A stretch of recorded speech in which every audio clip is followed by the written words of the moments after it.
Hi, folks. This is Ed Fleming. I want to welcome you to Fleming Tech Camps. I'm one of the co-founders of the camp. Here today with me is Sue Fleming and Brian Fairman. Hi, I'm Sue Fleming. We've been running summer camps for 18 summers, and we're glad you came to join us for our open house. And I'm Brian Fairman. I'm one of our chief content providers, and I am looking forward to everyone getting to see what it is we have to offer. All right, here we go. So Fleming Tech Camps, who are we? For 18 summers, as Sue mentioned, we've been doing this for a long time, and we love summer camp. And we've been doing in-person camps at college campuses and private schools for many, many years. And this year, around the end of February, we were at a conference for schools, and we had heard that Japan was closing all its schools. They were one of the first countries to actually close the school system, and we decided right then that we had to think about what would happen if we needed to close summer camp and do just programs online. So we've been building this system actually since late February, and we've got some really cool things to show you. But I wanted to go through a couple slides first to kind of give you an idea about all of our things that we have, that what makes us a little bit different and how our system works. So first, the theme of our camps this year is make your summer unforgettable. And that is really the key to driving all summer camps all the time. The fact is, summer camp is really about experience, discovering new things, exploring, developing new interests, and finding independence. And we want to try to convey some of those same things in online camp. We don't want it to feel anything like online school. And that's kind of a challenge that I think a lot of kids have, is that online school may have not been the greatest thing, and the teachers weren't really sure how to do it. So we've built a system that we think is really cool and a lot stronger than what you might have experienced before. So at least that's what the kids have said so far when they've come and attended our camp. So, and we've had some amazing experiences already with our summer camp programs. So our camps are all about STEM or STEAM, science, technology, engineering, art, and math. And art is a really important part to put into STEM. It's the creativity. It's the driver, I think, of building programs that kids really enjoy and they like. It's kind of like a hook. Once they're creating things and building things, they're having a lot of fun with it. So we're really excited and always have had that kind of element inside of our camps. Again, I mentioned before, 18 summers, and always our mission has been to build programs and provide tools for kids to lead successful lives in the digital age. So when I was a kid, and that was a while ago, I grew up and I saw Star Wars. I remember the space shuttle doing its first tests, and growing up with technology like the classic Atari and later the Nintendo. These are things I fell in love with, and that's what I studied in school.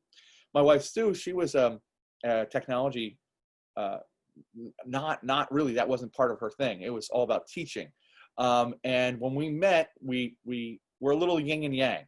And then in 2003, right after our first daughter was born, we decided to kind of, create summer camps. And that's how it all came together. And we wanted to build things that kids would really like. And it was about our passion and conveying that to kids. So because of COVID-19, we had to move all of our programming online. Our camps are very high touch nature. So we were touching keyboards or iPads, robots, Legos, drones, all kinds of things that, you're going to have to move around. And then they get moved from point A to point B to point C, because we have 14, sometimes 15 locations that those things get shipped to. So we didn't want to have to do anything in person. And most of their camp partners we work with have closed their campuses this summer. So it was a good thing that we kind of pivoted that way. And we decided to focus on 12 camps. Their focus is on game design, digital arts, and Minecraft. Digital arts are things like photography, digital video, or web design. Game design is making games and building game levels. And Minecraft, well, that's kind of self-explanatory, but you're learning all kinds of really amazing things about Minecraft and using it as a game building tool, and also learning a little bit about coding. So our vision is, again, all about exploring, discovering interests, and going and building independence. And we think that's a really important thing for kids to do in the summer, no matter where they're at. So if it's an in-person camp or online, if it's with us or someone else, our alternative programs that we have, we think kind of hit all of those notes. But if you're looking for programs for your kids this summer, no matter what, make sure that it's something that really engages them. And it's all about finding and building all these amazing and awesome things. When you do this online, you can have a really great time. Even if you're in your living room, the dining room, or wherever else in your home, it can be a really amazing experience. So, not school.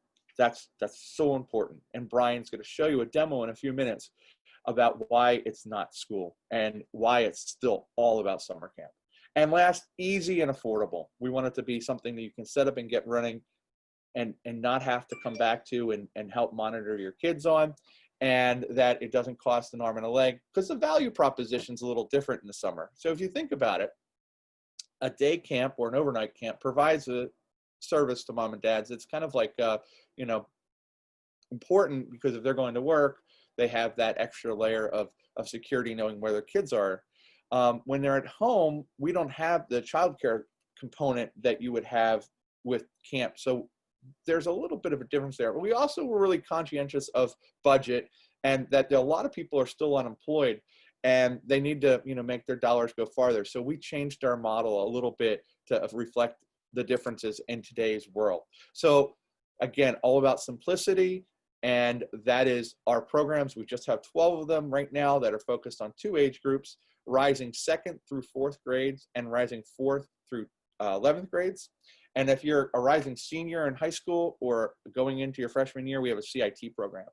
All the computers that we have kids use at home are Windows 7, 8, or 10, Mac OS, and they can use iPads for Minecraft, but not all of our other programs. If they use a Minecraft iPad, they should probably have another machine to view, either another iPad or a phone or a computer to look at the content. Most of our camps, Chromebooks doesn't work unless the Chromebook is what they're viewing the video stream on. Minecraft Education Edition, which we use, does not run on Minecraft, unfortunately. Or Minecraft doesn't run on that. Our programs are also set up with a staff of what we call subject matter experts and camp counselors. In the next slide, I'll show you a little bit about who our staff people are. And we maintain video and text and phone support for kids if they need that help. And we've got that system down pretty well, and we're very excited by the way it works. Our camp hours for our full day programs are from 9 a.m. to 3 p.m. We do take an hour for lunch, and there are 2 breaks. The breaks are monitored, so the kids can go get a snack, use the bathroom, and we have usually kind of a traditional camp activity that takes place during those 2 breaks. But during lunch, it's an hour that the kids are going to spend with you guys at home, eating lunch. Maybe they get a little exercise. We just want the screen time to be off during that period. We have a half-day program as well, and that starts at 12 o'clock Eastern and 9 a.m. Pacific. So the price for a full-day program is $210, and it's $150 for the half-day programs. Our programs that we have kind of are varied, but we have a lot of Minecraft programs, and we have digital art programs as well. Our website goes into great detail about them, and we'll talk a little bit about those programs when we get into the demo. The keys to success are that we want everything to be secure and fun. So everyone gets a login. You guys had to register today. It was kind of one of those steps that maybe you're used to Zoom and you just hit a link and you don't go through a registration process. We kind of wanted to show you guys what that was all about. Then we offer both what's called synchronous and asynchronous learning, and we'll show you a demo of that as well. Synchronous is live. It means that our camp instructor is showing you materials and you're watching it, interacting with that instructor. Asynchronous means that it's material that may have already been reviewed and now you're looking at it again a second time, that is in like a note format. Maybe it's downloaded or accessible through Minecraft or other software. Our subject matter experts are teachers and they're cheerleaders. Their enthusiasm level is incredible, and they're our best of the best staff. So we've only asked the people who we work with, and we've been doing camp for a long time, like guys like Brian, who we'll meet in a minute, are diamonds in the rough, and they're the ones who are the leaders of the program. And they're inspiring campers to build and work on content and projects that are just great for online.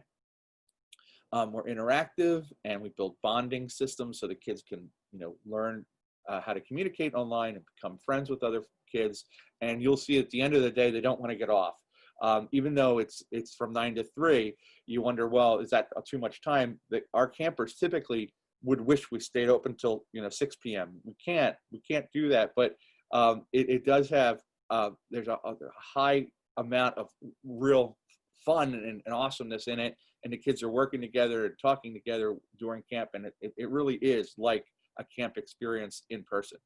So we have a lot of different technologies we use. Zoom is our broadcast channel. We use Minecraft. We have a backup system called Discord, and we're going to be rolling out more and more with Discord. But Discord's there in the case that our servers with Zoom go down. In the last few months, we haven't really seen any Zoom issues, but it's still possible, so we have that as a backup. Then last, most important, is we planned and programmed and scripted this system very extensively. Again, since February, we kind of knew it was going to happen, so we've taken all of our curriculum and put in it timing elements and pieces of it so every one of our staff knows what to do at what time. But that doesn't mean things can't be a little bit spontaneous, because there's a lot of spontaneity in our programs, but everything is done so we have the kids build programs or build applications, games in Minecraft, games and other services, creative art projects, and they get those done in a timely manner. And again, we've tested it, and we know this shouldn't feel like school, and we don't think it does. Staffing, so the camp directors are Sue Fleming and myself. We make appearances throughout the week. You guys usually will see us in the morning when we say hello. We might offer a mini lesson or come in during a break. Sometimes we'll have a message or some news update. So example, PlayStation 5 was announced the other day, so we were talking about that. I have connections into the games industry, extensive connections. So we had a guest speaker from Nintendo on with us this past week who was talking about his experiences and meeting Shigeru Miyamoto, the man who created The Legend of Zelda and Mario. So it's kind of really neat because we bring in those extra pieces. But the real person that you want to know is our camp host, who is our subject matter expert. A camp host is someone who is a teacher, a coach, the overall guide, the primary content presenter for the week. And they're responsible for the delivery of all the educational content. They're super enthusiastic. Their personalities are great. They're kind of like the ultimate YouTuber or Twitch streamer. Those kind of people are again, hard to find, but we've got them, and we've got some really good ones. To support them, we have camp counselors.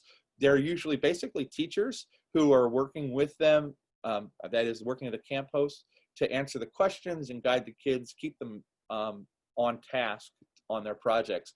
And so while the camp host might work with a really large group, camp counselors usually work with groups of about maybe about 10 to 15 kids. And then if they need one, sometimes we'll have a CIT in there with them to help as well. And then we have a help desk, and the help desk is a staff of technical support specialists who are there to help with the curriculum. They answer questions that our camp counselors might not be able to answer. They also are helping everybody with connecting. If the server goes down, they're here at our offices, and they're kind of making sure everything is up and running. And we do have little glitches. This is a brand new technology, so once in a while we have technical issues, and that's why we have these guys on, just to kind of help as a backup to the backup to make sure that everything is going to work smoothly.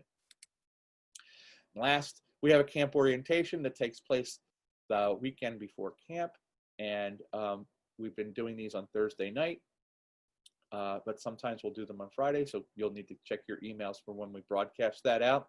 We basically introduce the camps to all the campers and their parents to the program. We review the login procedures and verify that your software and apps are pre-installed and working. It is so easy to kind of go to this and make sure it works and not have to worry about Monday morning doing it. So long as you've got everything up and running and you can connect to our services, then Monday is super smooth.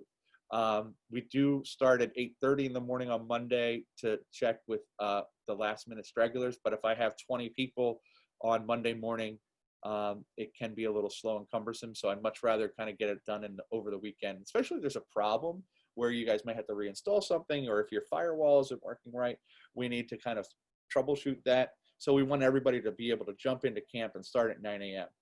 All right, so camp demo time. I'm going to leave the presentation. Well, I'll be watching it. I'm going to hand it over to Brian Fairman.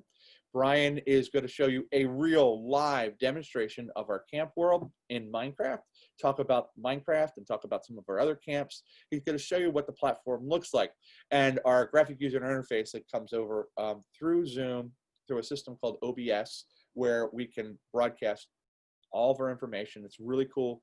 And the look and feel of this has continued to evolve. The photo we have here has Brian on the top. You'll see that he switched with he'll be in the middle there, and he'll show you all how these windows work and how it works in camp is really, really cool. So Brian, are you ready? I believe I am, Ed. You All ready to right. take a look at a little bit of what camp's like? I'm ready. I hope everybody else is, because I'm going to let you do it. Sure thing. Let me bring it up for you. Thank you. So if that is sharing correctly, you should see I've got a couple different panels going on here. Hi, everyone. So it's got my name right above there. We've got a sample of our daily schedule. We have Minecraft down below, as well as a presentation up on the side. And if you can see that, that is live of, this is a current example of what we have for some of our different kinds of activities for campers when they're coming in. This is our OBS overlay, which is something that people use in Twitch and YouTube as kind of a really neat TV studio software platform for anyone that wants to share any kind of content online. This is the easiest, really fun way to do it. And it actually lets you go through, and I've got my presentation up now, and every day I can just go in and change out what it is that we want to be sharing, what we want to be talking about, and we can set goals for the campers. We can share activities and ideas with them, and we'll say, all right guys, so this morning or this afternoon we're going to be building like a really big pyramid, or maybe we want to build like an aquarium and things like that. And we'll go through and we can share all these different examples, and we actually have this content available to campers in the world as well. So say for instance they want to build something in the Wild West and they want to look up how to build their own railroad or maybe a ranch in Minecraft, and they want some ideas. We actually have some pre-generated and provided blueprints, tutorials, and things like that that campers would be able to go in and they could actually take a look at whatever it is they want to go over as well. So they can go through this at their own pace after an educator has shared some of it with them. And let me share my other screen with you so you can get a better look at what we're sharing most of the day. So if you see right here, this is the slides have moved over down below. So that's just tucked out of the way for now. And what we can do is open this up, and this is actually our digital campground. So when you're looking at this, this is exactly where the campers will be logging in for the first time. This is our camp headquarters, old Camp HQ. And we have these non-player characters or NPCs that are waiting for them to help them find their way around. For every given camp, we've got these instructors situated around the campground, and they can actually, when they come right in, come and find which camp they're signed up for, and that person will actually take them right to their cabin. So say you're here for Minecraft missions for kids, you'd talk to this person, and they say, hey, let's get you over to the bunkhouse. So you go to the cabin here, and this is part of the campground. So it actually will send them right to where they need to go, so they don't need to know where they are on the first day. They can actually walk right in. And what we have here is these different bunkhouses have all kinds of content just waiting for them. So we have these instructors for each day, day 1, day 2, day 3, and so on. And they will actually share with you how it is that you can go and get started. So this is if campers want to access those slides, we've actually got them right here. Here's your morning activities, here's your afternoon activities, and then we'll have the instructor on as well, who'll be here to walk them through everything that we're trying to work on. So it's a highly interactive, like high contact kind of a camp, and we really want campers to have as much fun and have as much access as possible when they're exploring in this world with us. Brian, can you tell us a little bit about the campground and some of the other things that are in here? Like, I know we have basically a little city that the kids build in the first thing and they do in the morning is kind of create a a cabin, but we never, like when we started, we didn't know what they were going to build. It wasn't just cabins, was it? No, so what we're doing this year, because it's camp online, our first activity is going to be having campers work on building their own cabins. So we've set aside this big space outside of camp, and we have another campground on the other side of the camp, and we'll have campers show off what they can do. And as they're getting used to the controls and they're getting used to working in the campground, we've got this big space. Everyone's going to get their own plot of land. They're going to build their cabin for the week, and that'll be like their home base where they can get their mail, they can check in with people, and they can share things. And that's going to be just like the first thing Monday morning activity. After that, we start getting into the real meat of our projects, things like our missions activities or our roller coaster builds or adventure design and things like that. And that's where the campers start working on big collaborative projects, as well as making their own games or making their own rides and learning how to build with redstone and other techniques. Really, it's up to them what it is that is really interesting to them, and we're here to just to facilitate their exploration and learning in the Minecraft world. It's a lot of fun. Now, can you also talk about the programs that we have for the digital arts and the game designs? Sure. So in our digital art and game design, we have set up, we're using two different platforms. One is a game called Portal 2, which is a very popular franchise that was made by Valve. And you get to work on the principles of level design in that. And we create puzzles and contraptions and devices. And it's got a lot of complex machinery that you learn how to build these really fun puzzle platforms in. And then our other game in game design that we're using this year is Fortnight, which some people may be familiar with. And we go into what's called Fortnite Creative Mode, which is where people have access to all of the different pieces of furniture, landscaping, machinery, everything that they use to make the game Fortnite.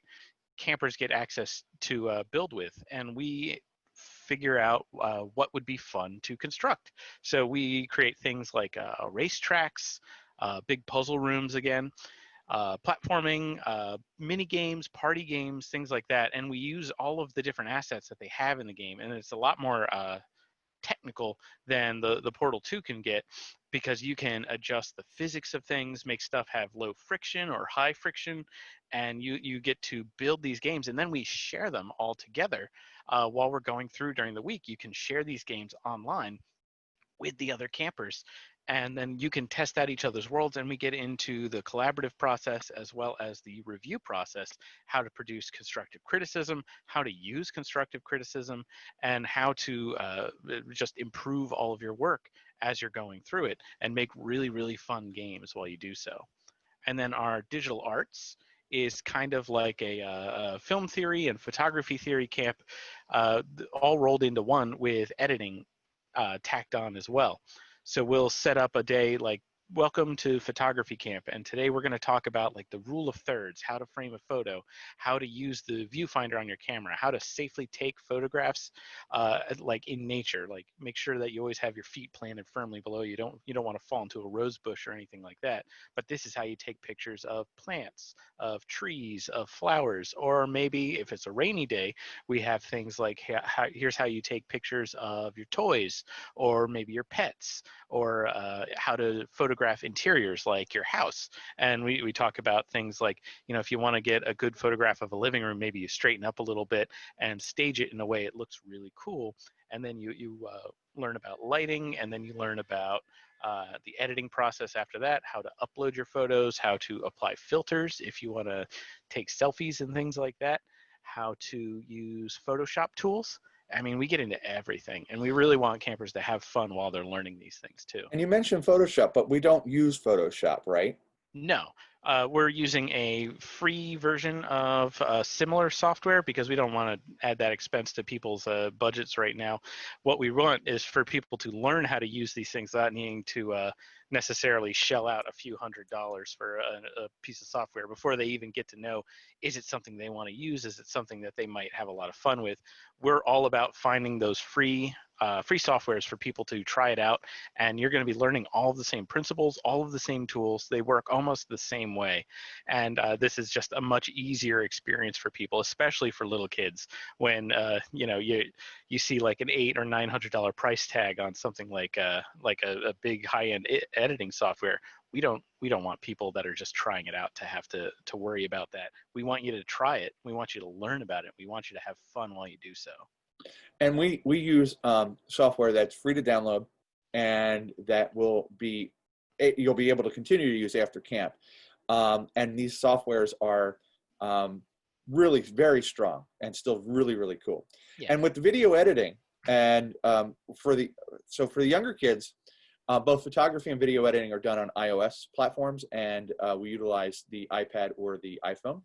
But for the older kids, you'll need to bring your own camera. Now, that could be a digital phone or tablet, or a camera like an SLR or a bridge camera or point and shoot. But it also, for the digital video, could be a video camera as well. So you've got your devices at our home. As long as we can get those image files up onto the computer, then you can manipulate them and work with them. But for the older kid program, our video class also features streaming. And that's really a big, big part of that camp. How do you stream? How do you create videos that are appropriate for YouTube and Twitch, Mixer, and other video streaming platforms? And Brian, you are using to broadcast right now one of those kinds of video editing suites, right? That is correct. So this platform that I'm on, we built just for online camp. It's using the OBS platform, which is just an open, free version of some software that people can use to set up their streams. This is coming from years of experience I had as a YouTuber, as a Twitch streamer, and these are all the tools that my editor and my producer would be using. So I picked up some of that while I was a host some years ago, and this is really easy to approach, and it's a lot of fun to work with, and you can customize it any way you want.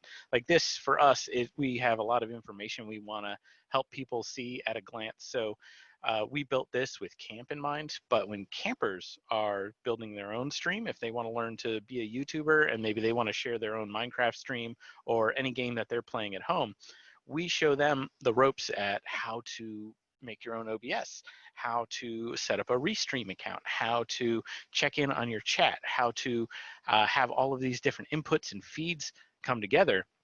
And you can have a really nice, high quality stream put together for your Twitch account or whatever it is that you want to be playing online. It looks really cool, Brian. And this past week, we just wrapped up a program where we had our Minecraft Adventures camp. And you were the subject matter expert and camp host for that. And you had a couple of counselors with you. Can you tell us a little bit about the campers this week and the experience that they had and the feedback that we got back from the parents? Yeah, absolutely. So the campers had a lot of fun. They, I remember one camper came up to me I want to say midway through the week, and they're like, I really thought a full day was going to be way too long for playing Minecraft.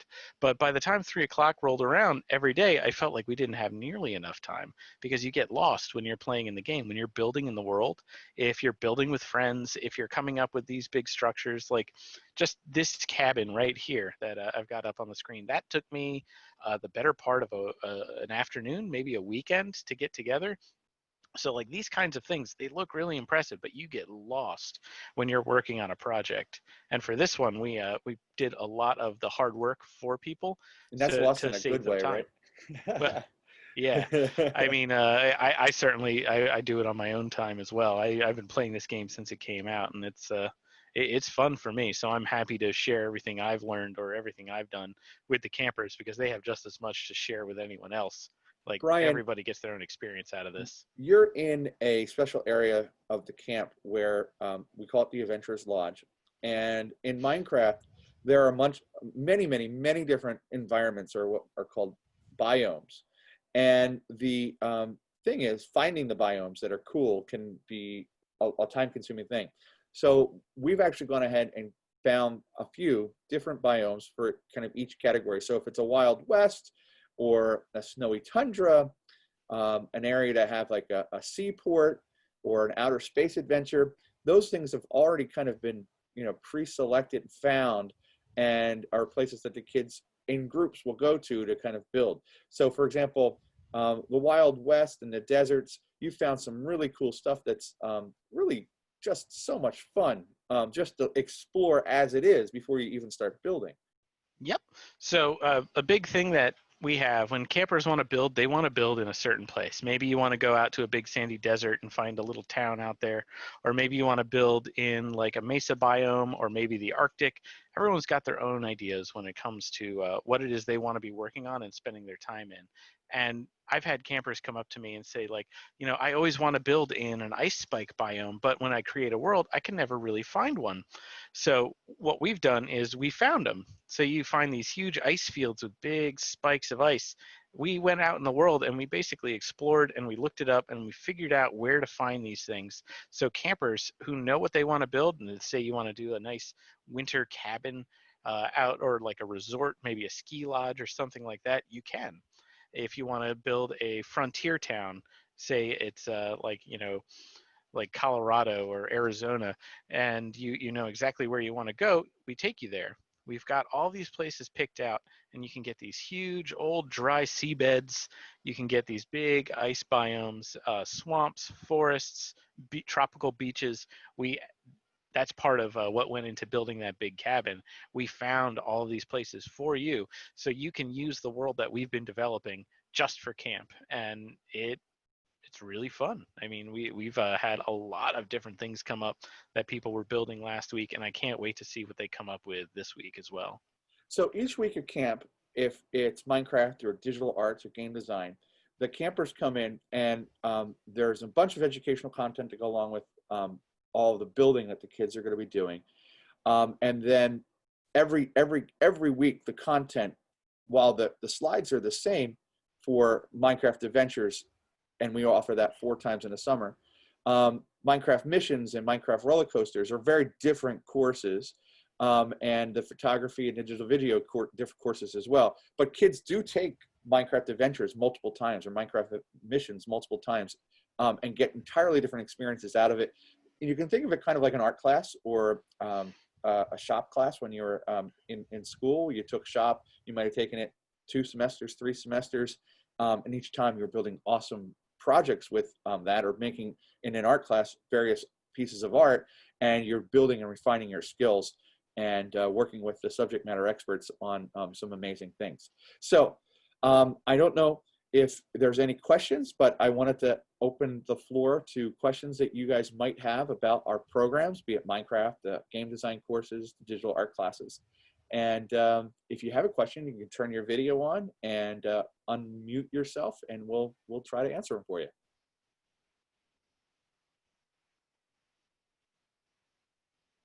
And it's okay if there are no questions. To move forward, Brian, if you can let me take the screen back over. It's all you. All right. FlemingCamps.com is our home base, where you'll have all the information about each one of our programs. There's a lot of data on there about all the different camps and the programs. And there are no kind of pre-requirements of anything to have taken prior to coming into camp, but there are some technical requirements, so you'll want to look at those. You can register for camp between now and all the way up until August 28th. That's the last day of camp. We have programs. So our schedule is all available on there for you to take a look at. Again, our camp is all about building a fun and awesome platform that we think kids are going to really like, and we're going to make it easy for them and their moms and dads to participate. Keeping that accessibility easy and the cost low, we think is going to be an amazing solution for a lot of moms and dads who are looking for something extra to give their kids during camp. And if you're going on vacation on Wednesday, maybe you're going to somewhere. I've had campers who've accessed camp through Wi-Fi connections while they're driving from their house, and they're in their car and connecting. So it's amazing what we can do with technology. And it was a little strange for us to see that 2 brothers in the back seat with their laptops, and we saw the light kind of going back and forth over their in the car. It was a kind of a weird lighting effect, but it was so cool to be like, wow, this is really happening, where you're able to be anywhere and experience camp, even on the road, and going 65 miles an hour down the Atlantic City Expressway. So anyway, we think we're providing something that really makes a difference. We really hope that you enjoyed the presentation today. This wraps up my presentation. We are going to stay here online, and if you have individual questions, feel free to ask us. We'll be here for the next 5 or 10 minutes. All right, thank you guys.